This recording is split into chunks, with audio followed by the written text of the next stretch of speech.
Faith, it is so good to have you here with us. Thank you Thank for you. coming. Thank you. My pleasure. Thanks for having me. So, you start your book with the night that Chris Wallace, better known as Biggie Smalls, was killed. It must have been hard to write that passage, but take us back to what unfolded for you that evening. Uh, wow.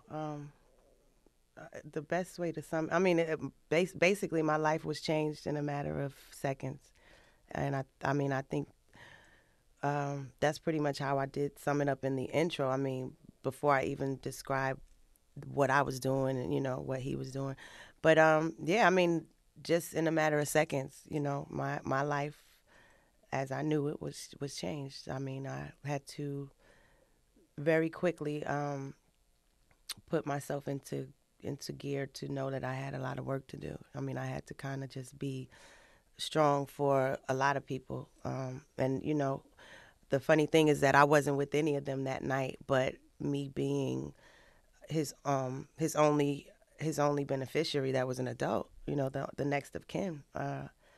God, it's just amazing how things, how he aligns us and puts us in places at certain times. And there's always a reason. And no, nobody ever expected that that would be the outcome of that particular evening. But there was a reason I was there. I mean, and yeah, like I said, I just kind of had to put on a brave face and get ready to handle a lot of things.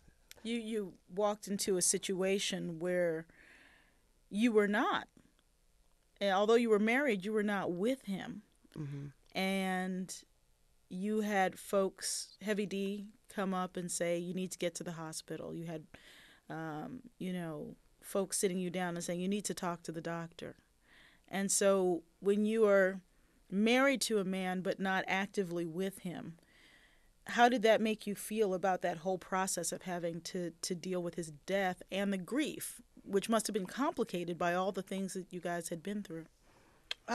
Well, I think all of that kind of went out the window. I mean, as soon as I heard he was even possibly injured, I didn't think about any of those things. I mean, as far as after I found out that anything had happened to him at all, or that there was any concern about something happening to him, I'm I still went back to being his wife. I mean, I definitely didn't think about any of those things. It was just all about trying to see him and trying to be able to comfort him or be there for whatever it was he was going through at the time. I just didn't know what that was, until I got to the hospital.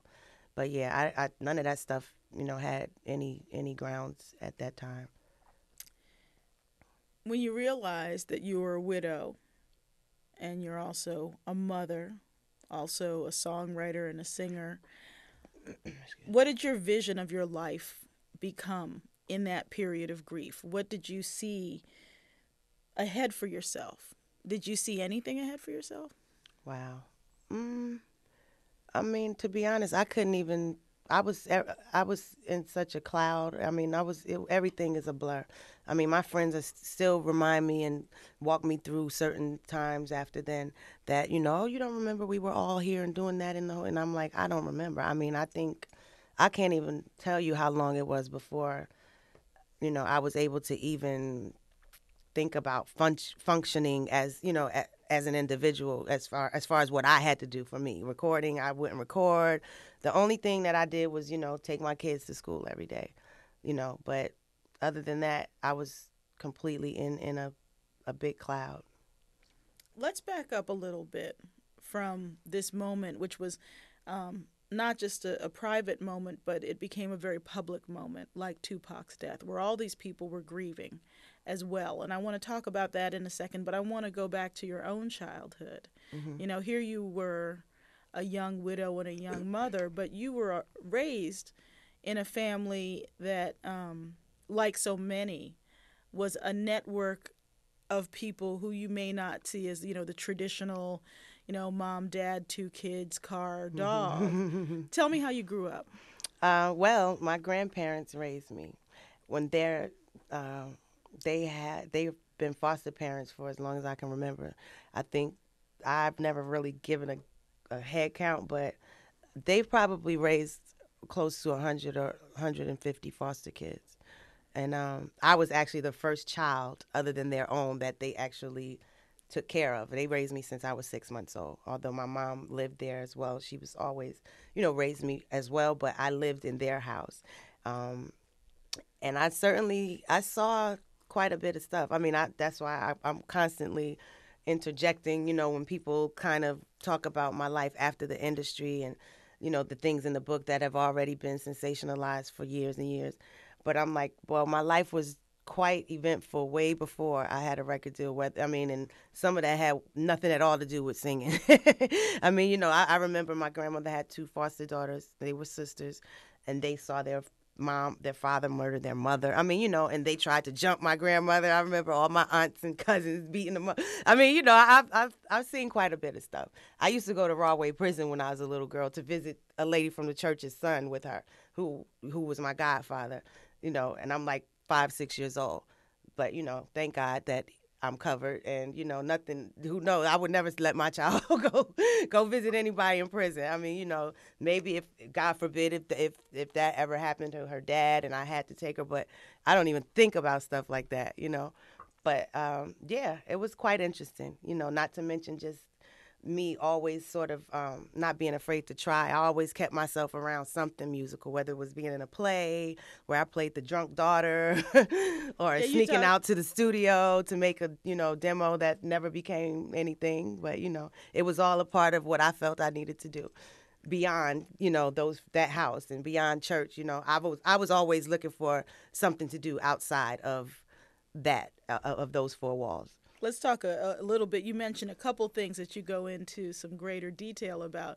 One of them is being in a play. You talk about playing, it's kind of like a warning about alcoholism, but, being on the stage, being in the child's choir when you were even technically too young to be in the child's choir, but you just had such a powerful voice.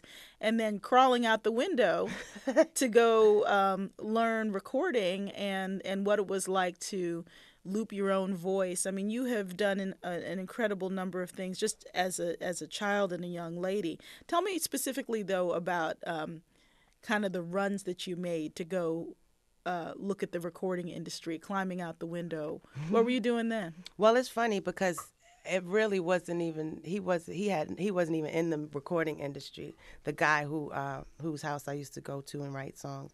He not in the not in our industry anyway. He did gospel stuff, but it was just a bedroom that he had some 8-track back then, a cassette. You could record like several passes of vocals straight to cassette and mix it down. So it was really a simplified version of what I would later, be using in a big studio. But then I had no idea that my career would be a recording artist. You know what I mean? And how old were you? I met him when I was about 13. By the time I started sneaking out the window, it was probably when I was 15. And going from Newark, New Jersey, all the way up to the Bronx on the subway by myself with no money. But I mean, that's Herculean. I felt like I had to do it. I felt like I had to.